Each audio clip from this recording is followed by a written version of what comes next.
So you're worried that your mini doodle might end up weighing 90 pounds. Welcome to the club. You aren't alone and it's a legitimate concern. Maybe you've been looking online, you saw the memes. See the memes. My mini doodle is 6 months old and it weighs 60 pounds, and everyone has the laugh emojis on there or whatever. When will he stop growing, the people ask. Most of it's trolling, but the bad news is that once you get your forever friend, there is nothing you can do to change the signs of the dog. The good news is that there are ways in which we can minimize the risk. And it is a risk, especially if you have something like limitations on how much you can lift, or you live in a rented place that has size limits on dogs. They can be real risks. So let's start with the basics. I'm going to give an overly simplified, I'm going to say this again, overly simplified illustration of how this works.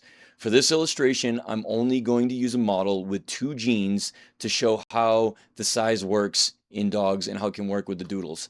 But the reality is that in dogs, there are many, many genes that determine size, so it does get more complicated than this. But a 10-pound dog and a 100-pound dog, the genes are different. And so, for instance, what we're talking about, which is very, very common right now, is a 90-pound Bernese mom and a 10-pound stud dog. And many people do think that an F1, which is what this would be, is the best way to do things right now because of hybrid vigor, but this isn't necessarily the case.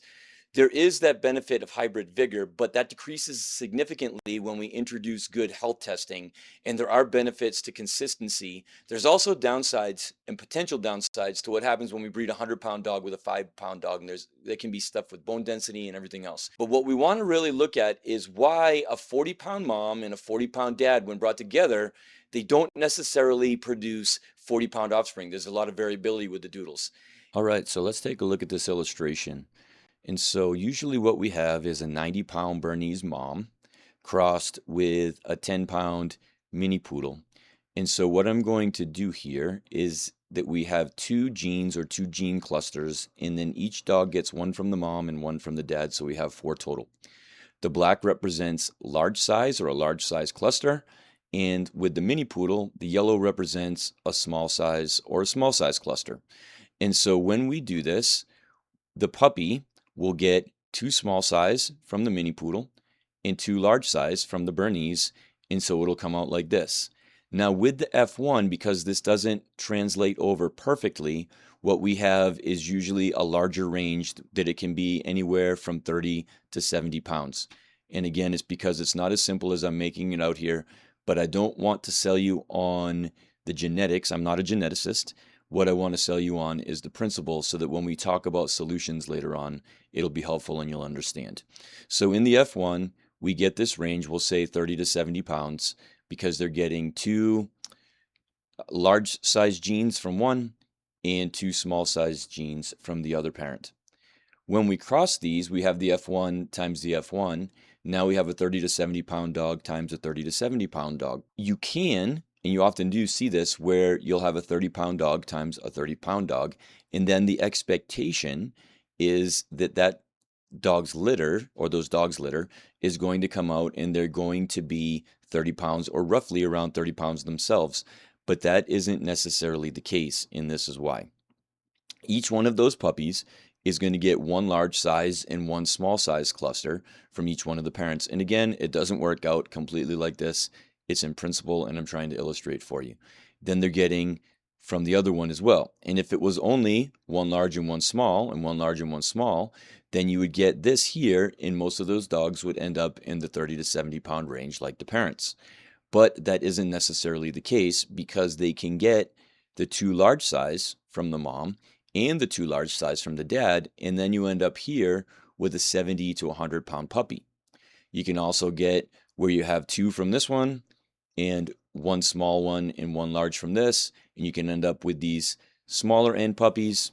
You can get 3 of the larger ones and 1 of the smaller, and the puppies are going to be a little bit bigger. Or you can end up with all the small, and you could get that mini that you're looking for.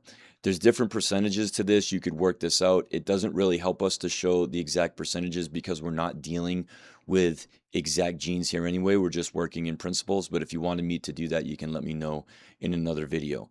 But what you see is that all of these here, all of these ranges are all within this same litter. It's just how it works out. And so we want to have some strategies in mind so that we can predict very accurately what size puppy we're going to get. And that is possible. And we're going to lay that out right now. And so you can get a lot of variation in size in the doodles because of this. But here's the good news. There's other ways that you can estimate the expected adult growth and not just listening to what the breeder has to say. Although the breeder will give you good information. There's no guarantees in this, just like with any dog, but we can make good estimates. And so the first thing that we want to do is we want to look at the size of the parents. The parents' size will start to give us an idea of that range and what to expect. But this alone is not reliable, and we have to get this. It's much better too if we look at the size of the parents' as well. Because if two grandparents were 10 pounds and two were 100 pounds, and then the mom and dad were 50, so you're expecting 50, that might not be what you get. And so we want to take a look as much as we can to the ancestors of these dogs as well. The next thing we want to do is we want to take a look and see if this breeding has been done before. Because if it has been done before, then we can take a look at what those offspring look like. They're probably a year, 2 years old at that point, and so we can see the size of what they turned out and what they look like as adults. And that gives us the best indication of what our puppies will look like. And then if there's a range, some of them are 30 pounds and some are 80 pounds, we need to take that into consideration.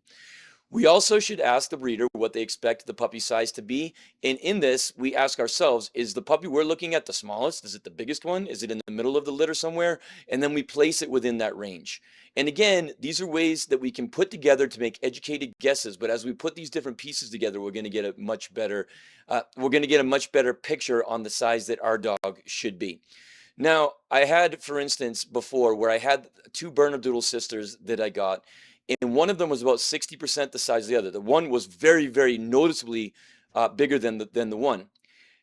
But once they went into their homes and they started getting the care personalized, where it wasn't like an environment of competition anymore, where the one wasn't really thriving. The small one wasn't thriving in that. But once she was in a home and she could eat at her leisure, wasn't competing for the food and everything anymore, within 2 weeks, she was caught up about 90% of where the other one was. So we have to take that into consideration. Like we're estimating with this. Sometimes they're going to go through growth spurts and they'll hit the growth spurt before another one does because they're coming from different parents, different lineages, different breeds. And so we take all of these different pieces into consideration. And as we do this, we're able to get a much better idea of how big they are. See, we want to estimate, but the estimate should be it should be an educated guess. If I have two multi-gen doodles that have been bred for size for a few generations, I have a much, much better chance to accurately predict the size and the weight than with an F1 or an F2 generation. One additional piece of info in this is that the range given by the breeder, it isn't always right. It's an estimate. And we need to consider that. A breeder might tell you, and they have the best intentions in this, that the dog will be 30 to 40 pounds when full grown, and you could get a 25-pound dog, you could get a 45-pound dog, or something else. But if it's multi-gen, an experienced breeder, and you're looking at the parents, the grandparents, the siblings, the size compared to the litter mates, all these things that we just talked about, you can be much, much more confident that your forever friend will turn out close to the size that you expect.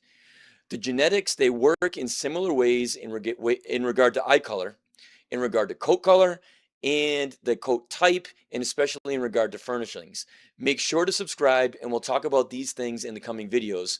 We want to help you get the right dog that works for you, your lifestyle, and for your family.